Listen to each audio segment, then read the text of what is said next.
Sponsored by rxcardclub.com. Get a free prescription drug card and save up to 85% on prescription drugs.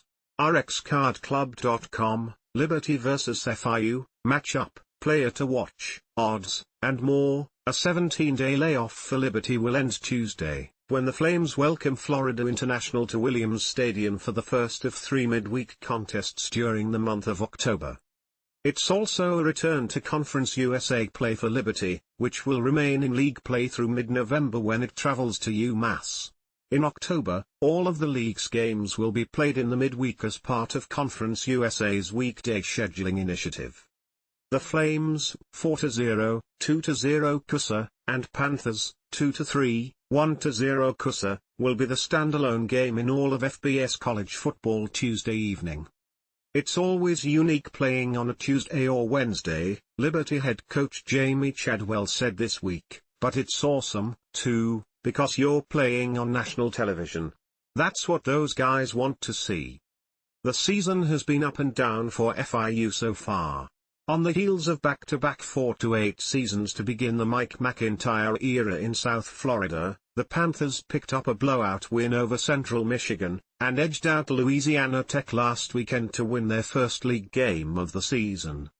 But the Panthers were blown out by Indiana, lost by 2 scores to rival Florida Atlantic, and fell to the hands of FCS Monmouth in a 45-42 shootout. The start isn't a true measure of who FIU is, Chadwell said. Their record does not indicate how actually good they are, he said. I think they're well coached, they play extremely hard, and I think defensively, they've really upgraded their talent. The Flames rolled over the Panthers in Miami last year, but they're expecting a stiffer team this year.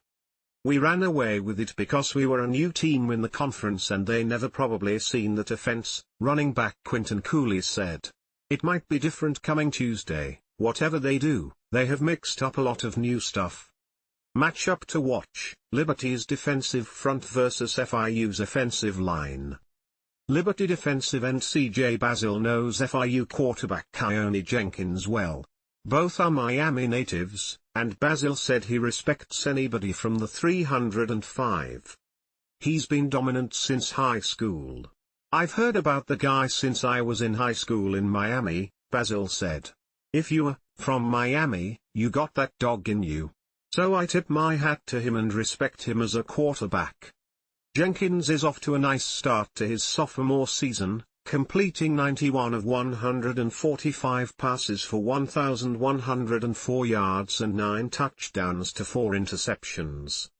But a season ago, Bazile and the Flames had Jenkins flustered.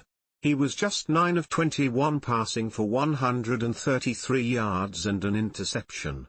In the same game, Liberty broke through for a tie of its season-best 5 sacks for 37 yards on Jenkins, including one by Bazile. The Liberty junior knows getting a push on the Panthers' offensive line will be crucial in containing high M again this season, but FIU has allowed just 9 sacks in 5 games so far. We've got to come out there and just be ready to play.